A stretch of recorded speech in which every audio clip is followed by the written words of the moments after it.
Icyubahiro cy'Imana nikibe hagati muri mwebwe, kandi kugira neza kwayo ni kubazenguruke. Ndabasuhuje mu izina rya Yesu Kristo. Murasuzwa n'umukunzi wanyu Biziyaremye Jean d'Amour.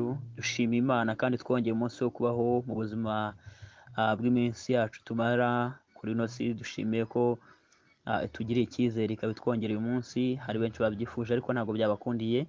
Twebwe rero tukirose uko hari ibyo twakoze bishimwa n'Imana cyane kurusha abandi bagiye, ahubwo umugambi w'Imana urakomeje ku buzima bwacu. Tugiye kuganira ijambo ry'Imana rifite umutwe uvuga ngo ku munsi udasanzwe birahinduka. Ku munsi udasanzwe birahinduka. Reka dusenge Imana ubundi dusome ijambo ry'Imana. Munyemerere kandi mbere yo gusenga tubanze dusome ijambo ry'Imana turi busange mu butumwa bwiza nk'uko bwanditswe na Mariko ibice byaho 10. Turasoma duhereye ku murongo wa 46 tugeze ku 52. Ubutumwa bwiza ko bwanditswe na Mariko umurongo wa 46 turangiza icyo gice. Umutwe w'amagambo aravuga ngo Yesu akiza impumyi yitwa Baritimayo. Nuko bagera i Yeriko, akiva i Yeriko n'abigishwa n'abantu benshi, asanga umwana wa Timayo witwaga Baritimayo, umusenzi w'impumyi, wicaye iruhande rw'inzira.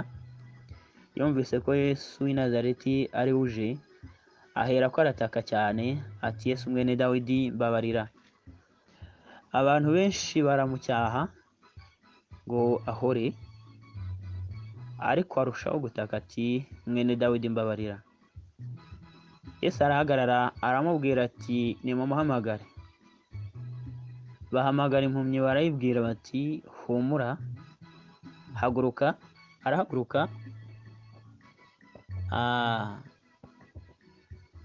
Arahaguruka, aramuhamagara, nayo ita umwenda wayo irabaduka yegera Yesu.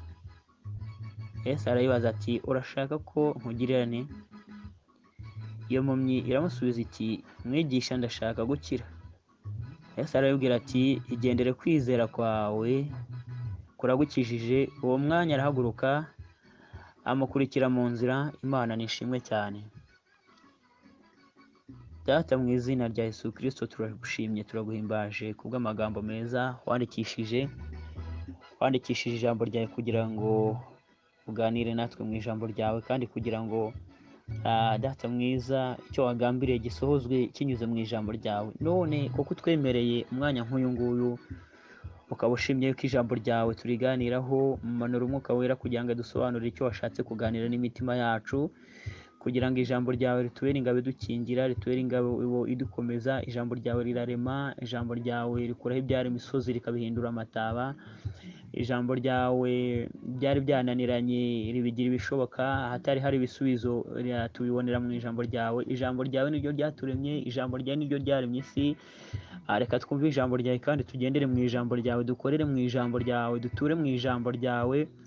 Ubuzima bwacu bwose buhinduke bwo kumvira ijambo ryawe. Urakoze kuko ugiye kuganira natwe kandi ugiye gukora ibiruta ibyo twibwira. Mu izina rya Yesu Kristo dusabye dushimira Imana, amen. Umuririmbyi w'indirimbo ya 383 yararirimbye aravuga ngo icyamukanyikorera amaganya yanjye yose, nkaturiza Uwiteka, nkamenya yuko ibyanjye byose ubitegekesha ubugwaneza n'ubwenge burutaho. Imana ishimwe cyane. Ageze ku gitero cya 4 aravuga ngo nitwizere uko bikwiriye, umutima uhagaze ujugunye rwose amahoro yawo. Ariko inyoni n'uburabyo binyigisha ko umunsi ukwiriwe n'ibyago byawo gusa.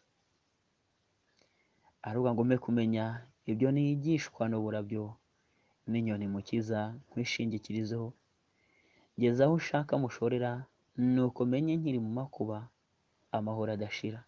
Imana nishimwe cyane. Dusomye ijambo ry'Imana dusanga mu urwandiko rwa Mariko, cyangwa se ubutumwa bwiza uko bwanditswe na Mariko, ibice bya 10 twahereye kuri wa murongo wa 46.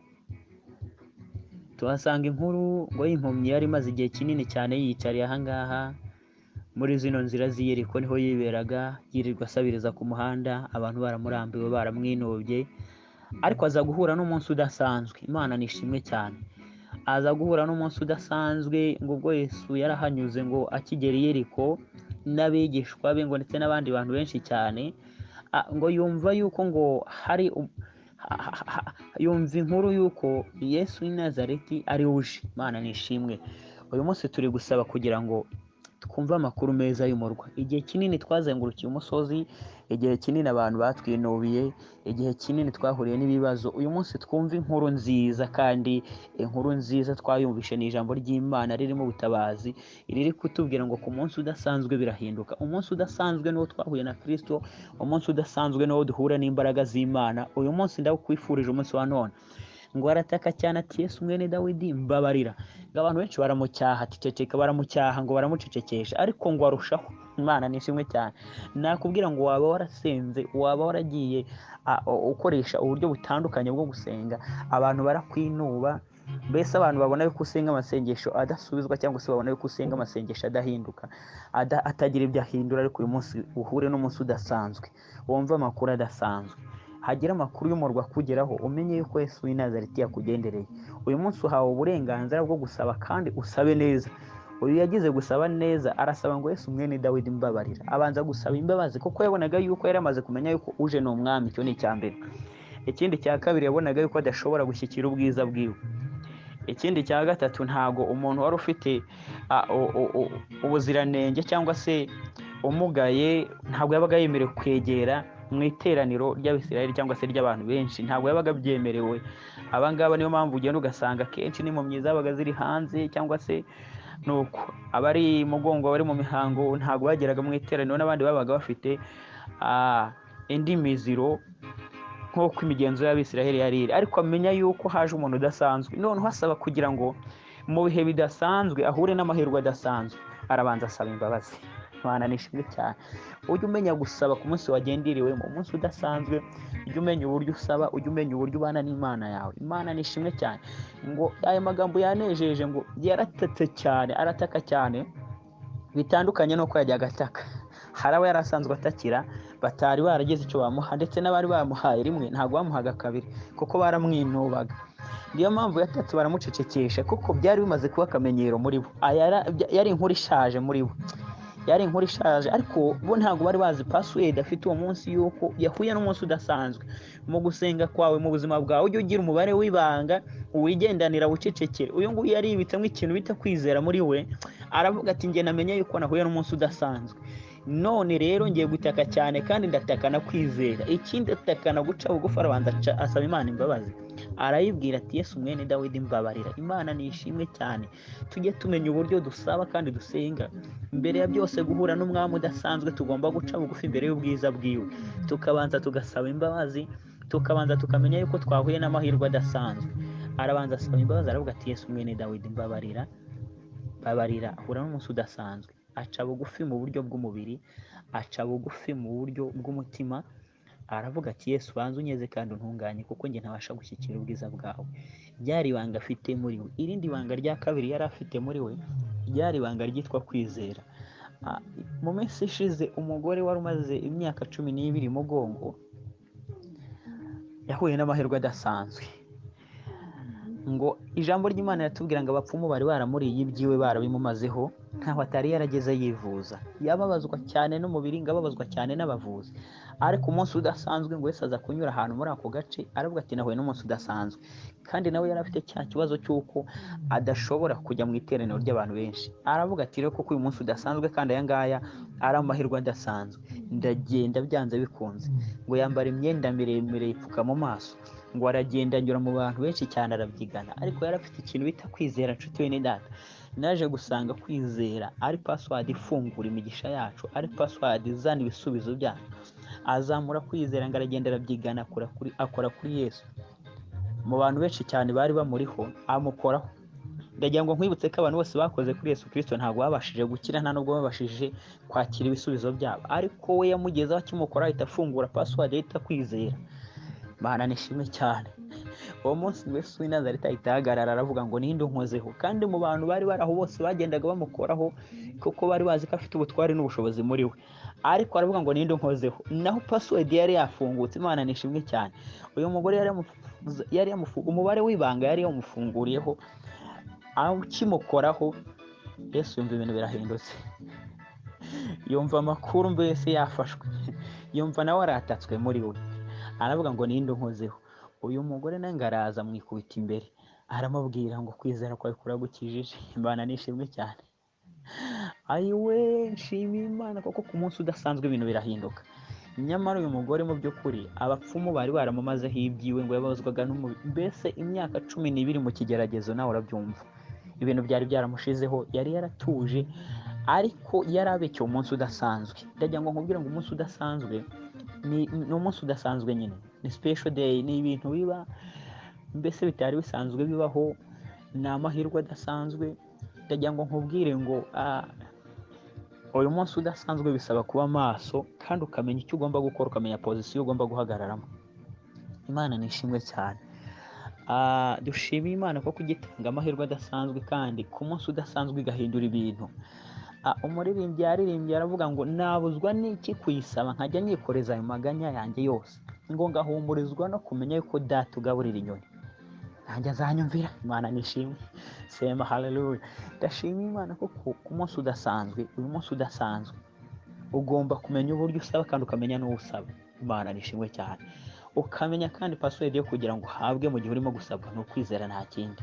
Ukizera wabanje guca bugufi, ukizera wabanje kwizera imbabazi z'Imana, ukizera wabanje kumenya yuko wizeye ashobora byose. Imana nishimwe cyane.